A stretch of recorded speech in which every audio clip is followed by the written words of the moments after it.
Hello everybody, this is Digraj Singh Rajput. Welcome to Magnet Brains. इस video में हम क्या पढ़ने वाले हैं? इस वीडियो में हम पढ़ेंगे पावर्स ऑफ प्राइम मिनिस्टर। देखो, थोड़ा सा अगर कंफ्यूजन है तो उससे पहले क्लियर कर देता हूं कि हमारी सीक्वेंस कैसी चल रही है। जो टॉपिक है prime minister and council of minister, तो वो टॉपिक में मैंने पहले आपको एक इंट्रोडक्शन दे दिया कि प्राइम मिनिस्टर कौन और काउंसिल ऑफ मिनिस्टर कौन, किस तरह से अपॉइंट होते हैं, वो पूरी कहानी। फिर मैंने आपको ये बताया पिछले वीडियो में कि साइज क्या होता है काउंसिल ऑफ मिनिस्टर का। ठीक है, उस पहले क्या कहानी थी अमेंडमेंट से, अमेंडमेंट के बाद क्या कहानी हो गई है, वो सारी चीजें हमने डिस्कस कर ली है। अब यहां से हम आगे क्या पढ़ने वाले हैं पता है? अब हम देखेंगे तो आपके जो टॉपिक में प्राइम मिनिस्टर की बात की गई थी, प्राइम मिनिस्टर की पावर्स क्या होती है, उस चीज को हम इस वीडियो में पढ़ने वाले हैं।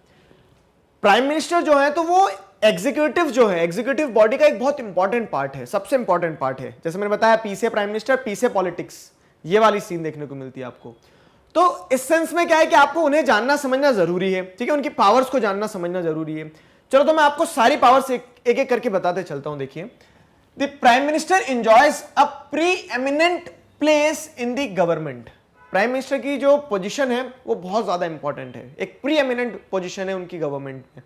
The council of ministers can not exist without the prime minister. ये चीज समझ लो, प्राइम मिनिस्टर है तभी काउंसिल ऑफ मिनिस्टर है। अगर आप प्रेसिडेंस समझोगे, ठीक है, अगर आप क्रोनोलॉजी को समझोगे तो आपको ये समझ में आएगा कि क्या होता है कि प्राइम मिनिस्टर पहले इलेक्ट होके आते हैं, जीत के आए। ठीक है, अब प्राइम मिनिस्टर क्या करते हैं, जो मेंबर ऑफ पार्लियामेंट है या फिर मेंबर ऑफ पार्लियामेंट नहीं भी है, तो उन लोगों को काउंसिल ऑफ मिनिस्टर्स का ग्रुप रहता है, उसमें वो क्या करते हैं, रैंक पोर्टफोलियो अलॉट करते हैं। ठीक है, तो ये रैंक अलोकेट करना, पोर्टफोलियो अलोकेट करने का काम जो होता है वो प्राइम मिनिस्टर का होता है। तो प्राइम मिनिस्टर है इसलिए काउंसिल ऑफ मिनिस्टर है। आगे समझ में? ये प्राइम मिनिस्टर से डिराइव हो रहा है काउंसिल ऑफ मिनिस्टर।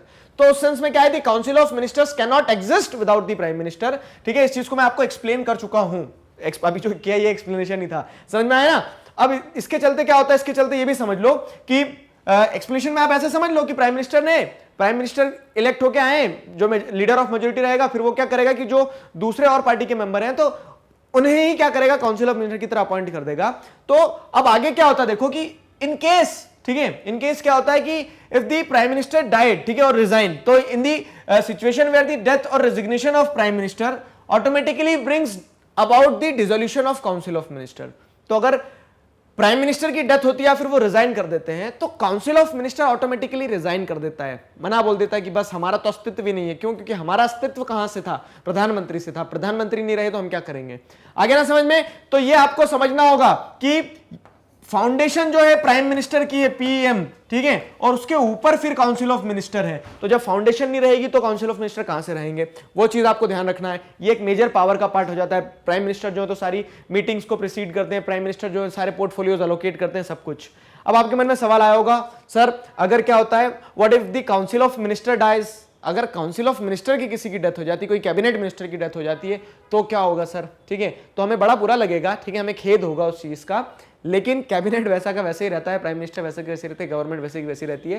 पोर्टफोलियो पे कोई और नया इंसान आ जाता है, पोर्टफोलियो पे कोई नया इंसान आ जाता है। ये चीज आपको ध्यान रखना है कि कैबिनेट मिनिस्टर मतलब काउंसिल ऑफ मिनिस्टर्स जो हैं तो उनकी डेथ होने से, उनके रेजिग्नेशन से पूरे कैबिनेट पे कोई इंपैक्ट नहीं पड़ेगा, लेकिन प्राइम मिनिस्टर बेस है, उनके रेजिग्नेशन से, उनकी डेथ से क्या होगा, पूरा का पूरा काउंसिल ऑफ मिनिस्टर जो है वो रिजाइन करना पड़ेगा। ठीक, आगे देखो क्या और, तो अगर हम देखें समझें यहाँ पे, तो prime minister is the link between council of minister and president. ये मैंने आपको कहां बताया था, जब हमने प्रेसिडेंट पढ़ा था, तब हमने जब देखा था कि प्रेसिडेंट की क्या पावर है, क्या प्रेसिडेंट सिर्फ एक रबर स्टैम्प की तरह है? नहीं, क्या था उसमें, हमने देखा था कि प्रेसिडेंट को सारी चीजें पता होना चाहिए। कौन बताएगा? Prime minister. तो ध्यान आया कुछ कि कॉन्स्टिट्यूशनल ऑब्लिगेशन है ये कॉन्स्टिट्यूशनल ऑब्लिगेशन है किसके ऊपर?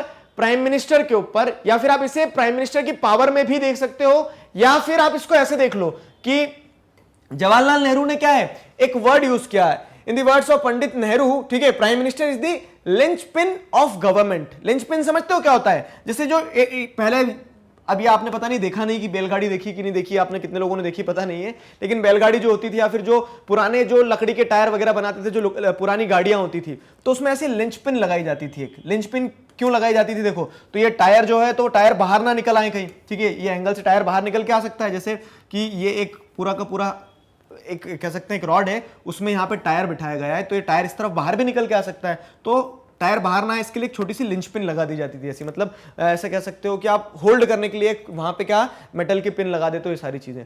तो ये लिंच पिन जो है ये क्या काम कर रही है, मैं आपको लिंच पिन समझा रहा हूं लेकिन उसको कंसेप्ट से रिलेट करेंगे कि वो टायर को बाहर नहीं आने दे रही है, ठीक। तो कनेक्ट करके रखा हुआ, मतलब उसने बोल के ना थामे रखा हुआ है। तो यहां पे पंडित जवाहरलाल नेहरू क्या कहते हैं कि prime minister is the linchpin of government. Linchpin of government ऐसे है कि वो काउंसिल ऑफ मिनिस्टर और प्रेसिडेंट में तालमेल बनाए रखते हैं। प्राइम मिनिस्टर जो है तो वो मीडिया प्रोजेक्शन इधर जो मतलब बाहर जो आपको सब कुछ दिख रहा है उधर उससे डील कौन कर रहा है, प्राइम मिनिस्टर। उधर पीछे जो पूरी गवर्नमेंट चल रही है उससे भी कौन डील कर रहा है, प्राइम मिनिस्टर। तो प्राइम मिनिस्टर एक बहुत ब्रिज की तरह काम करते हैं, ठीक है। अब यहां पे क्या लिखा है स्पेसिफिकली आप देखोगे तो काउंसिल ऑफ मिनिस्टर और प्रेसिडेंट के बीच में, तो ये कॉन्स्टिट्यूशनल ऑब्लिगेशन समझाता हूं, ठीक है।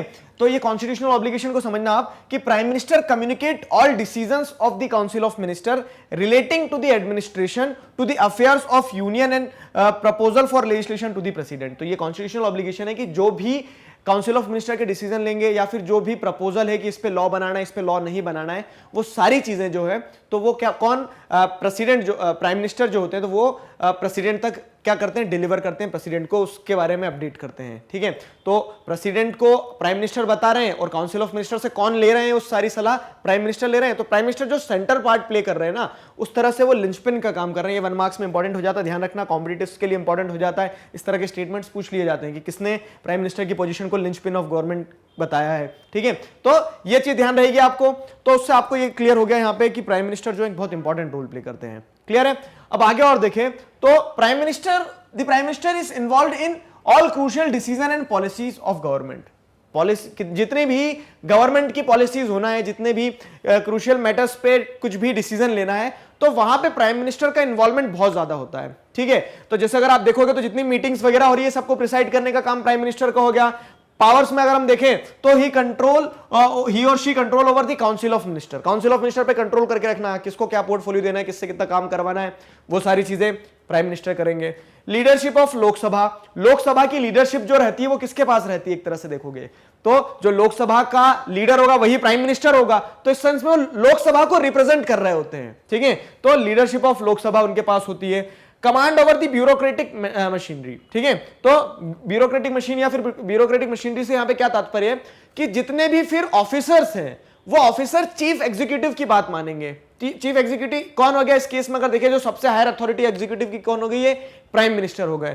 तो he command over the bureaucratic machine, ठीक है। Prime minister command over the bureaucratic machine.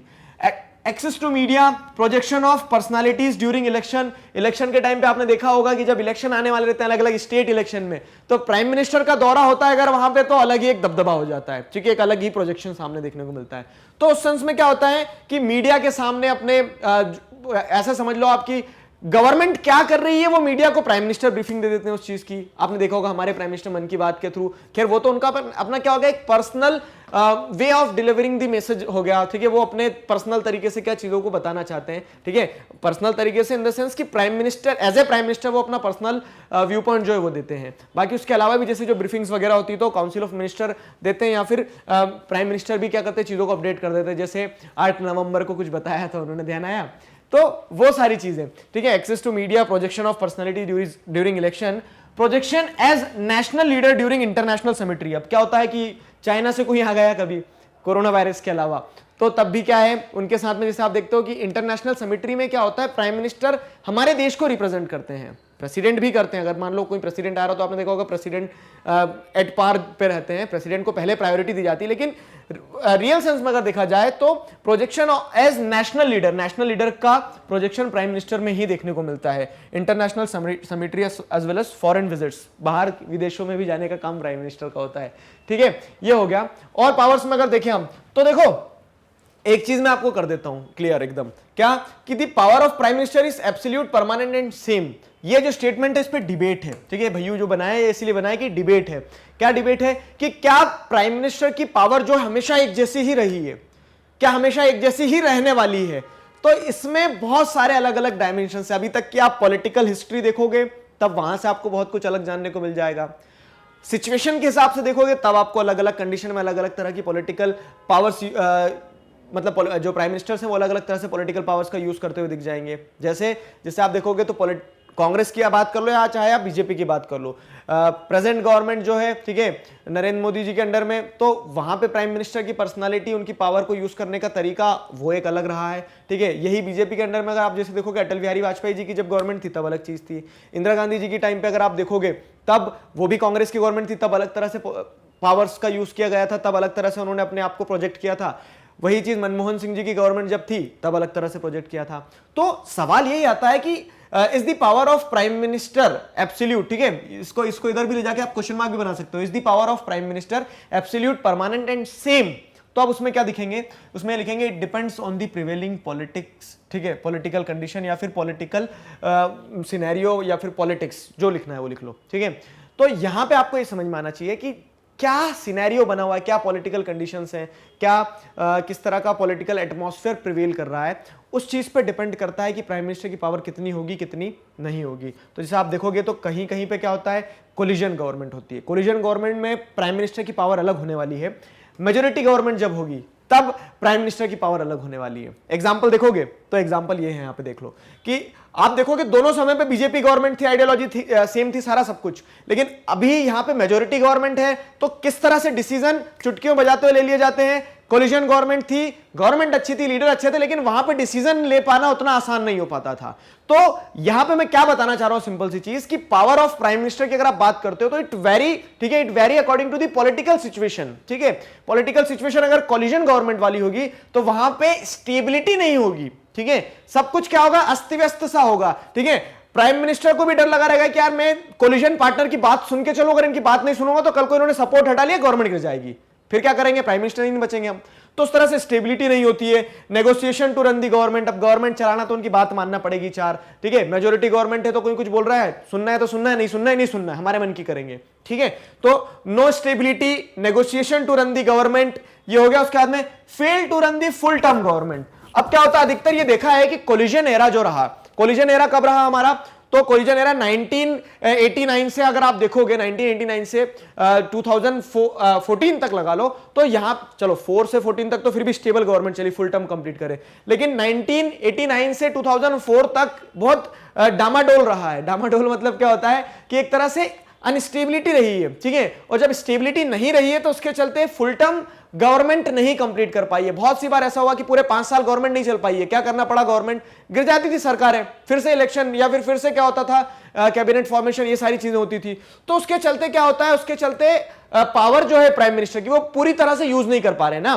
फिर क्या होता है, it affect the working of parliamentary executive. जो पार्लियामेंट्री एग्जीक्यूटिव है, कैबिनेट मिनिस्टर्स है, काउंसिल ऑफ मिनिस्टर जो है, प्राइम मिनिस्टर जो है, तो वो अपनी पूरी पोटेंशियल तक काम नहीं कर पा रहे हैं। तो बात अगर आपसे पूछी जाए कि is the power of prime minister absolute, permanent and same, तो आप क्या लिखेंगे कि depends on the political condition, ठीक है, it depends on the political conditions, ठीक, पॉलिटिकल कंडीशंस पे डिपेंड करता है। और वो कोलिजन गवर्नमेंट में अलग पावर होगी, और वही चीज आप अगर मेजोरिटी गवर्नमेंट में देखोगे तो स्टेबिलिटी होगी, ठीक है, वन लाइन कमांड होगी, प्राइम मिनिस्टर ने जो कह दिया, किसी और की सुनना भी नहीं है। क्यों? क्योंकि हमें सपोर्ट की जरूरत नहीं ना, मतलब एक तरह से बोल्ड डिसीजंस लिए जा सकते हैं। ऐसा नहीं कि प्राइम मिनिस्टर जिद्दी हो गए, बोल्ड डिसीजन लिए जा सकते हैं जिसपे अभी तक कंसेंसस नहीं बिल्ड हो पा रहे होंगे। जैसे आप देखोगे मेजोरिटी गवर्नमेंट थी तो आर्टिकल 370 चुटकी बजाते हुए हटा दिया, ठीक है, रातों रात हट गया, वो चीज रहती है। Parliamentary executive are more free and bold, more free and bold, ठीक है। तो आप देखो यहां पे अगर हम देखें तो कोलिजन में क्या इंपैक्ट होगा, मेजोरिटी में क्या इंपैक्ट होगा प्राइम मिनिस्टर की पावर पे, क्योंकि हम पावर ऑफ प्राइम मिनिस्टर पढ़ रहे हैं ना, तो उसको और अच्छे से अगर हम समझें यहां पे, तो यहां पे आपको समझ में आएगा कि पॉलिटिकल कंडीशंस क्या होता है जब सिंगल पार्टी डोमिनेशन होती है और कोलिशन एरा होता है, तब क्या होता है। तो अगर मान लो कोलिजन एरा होता है, ठीक है, जब सिंगल पार्टी, हाँ ये 1998 के हिसाब से बता रहा हूं मैं आपको, 1989 वाला जो टाइम पीरियड रहा, सॉरी, ठीक है, 1989 वाला टाइम पीरियड रहा, उसके पहले तक क्या रहता था, सिंगल पार्टी डोमिनेंस, ठीक है। आप इंडियन पॉलिटिक्स को जब भी पढ़ते हो ना, अभी क्लास 11 में भी पढ़ रहे हो तब भी काम आ रही है आपको ये चीज, और क्लास 12 में भी और ज्यादा काम आएगी आपको ये। इंडियन पॉलिटिक्स को हमेशा दो स्फेयर में देखना कि 89 और जो 91-92 वाला टाइम पीरियड रहा है, उससे पहले एक पूरा का पूरा अलग पॉलिटिकल स्ट्रक्चर था, उसके बाद में बहुत बड़े बड़े बदलाव आए। एक तो कॉलिजन एरा स्टार्ट हो गया, ठीक है, लिबरलाइजेशन हो गया इकोनॉमी का, तो उसके बाद की चीजें जो रही है उसमें पॉलिटिक्स पूरी एक अलग ही नेचर ले गई है, ठीक। तो वो दो कंडीशन में अगर पढ़ोगे तो जो सिंगल पार्टी डोमिनेशन था, ठीक है, उससे जो कॉलिजन एरा आया, उस बीच में क्या होता है, प्राइम मिनिस्टर की पावर जो है बहुत ज्यादा चेंज हुई है। मतलब कॉन्स्टिट्यूशन में कोई बदलाव नहीं आया, ठीक है, कॉन्स्टिट्यूशन तब भी वही था, आज भी वही है, लेकिन वो जो यूज करने का तरीका है उसमें डिफरेंस आ गया। क्या होता है कोलिजन एरा में, आपने देखा होगा growing discretionary role of president in the selection of prime ministers. अब क्या होता है कि 1989 के पहले क्या होता था, जिसको मेजोरिटी मिल गई वो गवर्नमेंट बनाएगा, फॉर श्योर गवर्नमेंट बनाएगा, तय है उनकी गवर्नमेंट बनना है। लेकिन यहां पे क्या देखने को मिलेगा कि जब किसी एक को स्पेसिफिकली मेजोरिटी नहीं मिलेगी, सब इधर उधर एक दूसरे की गठबंधन की सरकार बनाने में लगे रहेंगे कि 4 इधर मिल जाए 4 उधर मिल जाए, तब डिस्क्रिशनरी पावर किसकी बढ़ेगी, प्रेसिडेंट की। अब जरा रिलेट करो, ऐसे रिलेट करके पढ़ना है तब मजा आएगा। प्रेसिडेंट की पावर्स और प्रेसिडेंट वाले टॉपिक में आपने सबने पढ़ा था कि ये डिस्क्रिशनरी पावर हो जाती है प्रेसिडेंट की कब, जब किसी एक स्पेसिफिक पार्टी को मेजोरिटी नहीं मिलती है। ठीक है, तो प्रेसिडेंट की पावर ऊपर आ गई है, प्राइम मिनिस्टर की पावर नीचे चले गई है। मैंने क्या समझाया था, power is like a seesaw. ठीक है, एक ऊपर जाएगा दूसरा नीचे आ जाएगा, दूसरा नीचे आएगा तो पहला ऊपर चले जाएगा। ठीक है, तो consultation between political partners leading to erosion of prime ministerial authority. क्या होता है, अब कोलिजन पार्टनर्स के बीच में आपको क्या करना पड़ेगा, बहुत ज्यादा नेगोशिएशन करना पड़ेंगे। आप बोलोगे कि भैया मुझे प्राइम मिनिस्टर बनना है, चलो गठबंधन कर लेते हैं, तो सामने जिससे आप कोलिजन मांग रहे हो वो क्या बोलेगा कि मैं होम मिनिस्टर बनूंगा तभी कोलिजन करेंगे। ठीक है, आप बोलोगे नहीं होम मिनिस्टर नहीं, तुम फाइनेंस मिनिस्टर बन जाओ। तो इस तरह से क्या होता रहेगा, नेगोशिएशन चलते रहेंगे, जिसमें प्राइम मिनिस्टर को क्या करना पड़ेगा, अपनी अथॉरिटी के साथ में, अपनी जो डिस्क्रिशंस थे उनके साथ में कॉम्प्रोमाइज करना पड़ेगा। वो अपनी उस पावर को फुल फ्लेजेड तरीके से इस्तेमाल नहीं कर पाएंगे, ये दिक्कत होती है। फिर क्या है, restrictions on various prerogatives of prime ministers like choosing the ministers, ठीक है, and deciding the rank and portfolio. अब क्या है, अब कोलिजन जब बनेगा ना, ये कोलिजन एरा में क्या हुआ होगा, प्राइम मिनिस्टर अब अपने हिसाब से, अपनी मर्जी से थोड़ी ना किसी को भी कुछ भी पोर्टफोलियो दे देंगे, किसी को कुछ भी रैंक दे देंगे। क्यों, क्योंकि प्राइम मिनिस्टर को अब ऐसे ध्यान रखना पड़ेगा चीजों का। कैसे ध्यान रखना पड़ेगा चीजों का कि कोलिजन पार्टनर है तो इनके लोगों को भी मिनिस्टर बनाना पड़ेगा, नहीं तो ये बुरा मान जाएंगे, कोलिजन हटाया मेरी धड़ाम से सरकार गिर जाएगी। ठीक है, वो हो जाएगा। Even the policies and programmes of government can not be decided by the prime minister alone. ठीक है, अब कोलिजन एरा है तो उनकी भी मानना पड़ेगी आपको, दिखती बात है। तो इस तरह से क्या है कि पावर जो है प्राइम मिनिस्टर की, वो पॉलिटिकल सिचुएशन के हिसाब से क्या करती है, वेरी करती गई है। और उसमें अगर स्पेसिफिकली देखोगे कि सिंगल पार्टी डोमिनेशन से जब वो कोलिजन एरा पे आए तो पोजीशन, जब सिंगल पार्टी डोमिनेशन से कोलिजन एरा पे आए तो पावर और डिक्लाइन हुई है। ठीक है, इन दिस एंटायर प्रोसेस मतलब ये पूरा सिंगल पार्टी से कोलिजन तक आने की बात है। तो the prime minister has to act more, ठीक है, मोर एज ए नेगोशिएटर। बहुत अच्छी लाइन लिखते हैं एनसीईआरटी वाले, more as a negotiator than a leader of the government. ठीक है, धीरे धीरे क्या हुआ, ये कोलिजन एरा के चलते जब प्राइम, अभी आप देखोगे, देखो बुक में कोलिजन एरा तक की दी है, मैं आपको थोड़ा और आगे लेके चलता हूं। ठीक है, कोलिजन एरा के बाद में क्या हुआ, फिर से एक बार मेजोरिटी गवर्नमेंट या फिर कह सकते हैं सिंगल पार्टी डोमिनेशन वाला जो एरा है, ठीक है, एसपीडी पावर रेंजर्स वाला, तो सिंगल पार्टी डोमिनेशन वाला जो एरा है ना, वो वापस आ गया 2014 से। देखोगे तो आप बीजेपी सिंगल लार्जेस्ट पार्टी की तरह इमर्ज होकर आती, कोलिजन की जरूरत नहीं पड़ती उसे। तो आप देखो अब पावर कैसी बदली है प्राइम मिनिस्टर की, अब प्राइम मिनिस्टर बोल्ड हो गए, फ्रीली डिसीजन ले पा रहे हैं, सारी चीजें। ठीक, तो अगर हम पहले तक की बात करें तो पहले कैसे कंसीडर किया गया है कि कोलिजन एरा में प्राइम मिनिस्टर जो है, ही और she acts more as a negotiator, वो एक नेगोशिएटर का ही काम करते रहते हैं कि भैया गवर्नमेंट बना लो बस, ठीक है, than as a leader of government. लेकिन अगर मेजोरिटी रहेगी तो for sure he is the leader of government, he exercise immense power. ठीक है, बहुत पावर होती है उनके पास में। क्लियर हो गया ये? तो यही चीज अगर अब स्टेट लेवल पे बात की जाए, देखो समझना यहाँ पे कुछ इंपॉर्टेंट टॉपिक्स हैं। ये लाइन जो है ये फिरकी मार जाती है बुक में, समझ में नहीं आती, लेकिन मैं समझाऊंगा आपको अच्छे से। ठीक है, तो अब आपने सेंट्रल लेवल पे जैसे देख लिया प्राइम मिनिस्टर की पावर, ये सारा सब कुछ ठीक। एग्जीक्यूटिव हम सेंट्रल लेवल पे ही पढ़ रहे हैं, लेकिन एग्जीक्यूटिव तो स्टेट लेवल पे भी होते हैं। एग्जीक्यूटिव क्या होता है, one who executes the decision.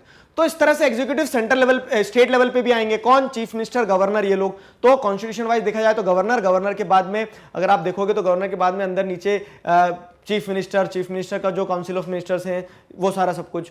तो उस सेंस में क्या है, similar parliamentary executive with some variations, ये स्टेट लेवल में होता है। वेरिएशंस क्या है वो समझाता हूं। जैसे जो पोजीशन प्रेसिडेंट की होती है सेंट्रल लेवल पे, वही पोजीशन गवर्नर की होती है। ठीक है, और उसके बाद में अगली चीज क्या होती है, प्राइम मिनिस्टर की जो पोजीशन होती है वो चीफ मिनिस्टर की होती है। अब पार्लियामेंट्री एग्जीक्यूटिव है तो इस चीज को ध्यान रखना है कि मेन पावर, रियल पावर किसके पास रहेगी स्टेट लेवल में, चीफ मिनिस्टर के पास ही रहने वाली, क्योंकि ही और she is going to be the elected leader. ठीक है, गवर्नर जो है तो गवर्नर क्या है, appointed by the president on the advice of central government. समझ रहे हो इस चीज को, यहां पे इलेक्शन हो रहा है, यहां पे आप देख रहे हो अपॉइंटमेंट हो रहा है, तो जो सम वेरिएशन लिखा है वो समझ में आ गया क्या है, ठीक है। स्टेट लेवल पे एग्जीक्यूटिव बॉडी जो होती है तो वो सेम होती है, प्रेसिडेंट की पोजीशन गवर्नर, प्राइम मिनिस्टर की position chief minister. Chief minister real executive होते हैं, गवर्नर जो रहते हैं रियल हेड होते हैं, हेड ऑफ द स्टेट, राज्य वाला स्टेट, ठीक है। और यहां पे डिफरेंस क्या आ जाता है कि गवर्नर जो है, तो गवर्नर को अपॉइंट कौन कर रहा है, गवर्नर को अपॉइंट करता है प्रेसिडेंट, ठीक है, सेंट्रल गवर्नमेंट के द्वारा। मतलब सेंट्रल गवर्नमेंट की रिकमेंडेशन पे, काउंसिल ऑफ मिनिस्टर या फिर प्राइम मिनिस्टर जो है तो उनकी रिकमेंडेशन पे। तो इस सेंस में पता है बहुत सारे स्कॉलर्स क्या कहते हैं कि गवर्नर जो होते हैं तो governor is the agent of central government in the state, ठीक है। और ये फेडरलिज्म का एक थोड़ा सा, हमारी फेडरलिज्म को क्या कहते हैं पता है, थोड़ा सा झुका हुआ फेडरलिज्म कहते हैं, ठीक है, टिल्टेड टुवर्ड्स यूनिटरी फेडरलिज्म ऐसा कहा जाता है, यूनिटरी फेडरलिज्म, क्वाजी फेडरलिज्म कहा जाता है। तो इसीलिए कहा जाता है कि क्योंकि आप कुछ कुछ टूल्स देखेंगे, कुछ कुछ ऐसे इंस्टीट्यूशंस देखेंगे जहां पे ऐसा देखने को मिलता है कि सेंट्रल गवर्नमेंट स्टेट गवर्नमेंट के ऊपर क्या कर रही है, कंट्रोल कर रही है। तो जैसे अपॉइंटमेंट ऑफ गवर्नर एक तरीका हो गया, ठीक है, सिविल सर्वेंट्स हो गया, लेकिन इसके काउंटर आर्ग्यूमेंट भी है, अभी बताऊंगा आपको आगे, ठीक। ये हुआ क्या, तो अब इसमें आगे क्या देखो, यहां पे एक बुक, आपकी बुक में एक स्टेटमेंट लिखा, governor has more discretionary power than president. अब बोलोगे ऐसा कैसे हो गया, जी हां, आपको मैंने जो डिस्क्रिशनरी पावर बताई थी, आपको किसकी डिस्क्रिशनरी पावर बताई थी, मैंने आपको जो डिस्क्रिशनरी पावर बताई थी प्रेसिडेंट की। तो प्रेसिडेंट की discretionary power situation wise arise होती है, मतलब अगर किसी को मेजोरिटी नहीं मिलेगी तब प्रेसिडेंट क्या कर देंगे, तय कर लेंगे कि कौन प्राइम मिनिस्टर बनने वाला है, आया ना समझ में। तो वो सिचुएशन पे डिपेंड करती है, हमने सारी पावर डिस्कस करी थी प्रेसिडेंट की।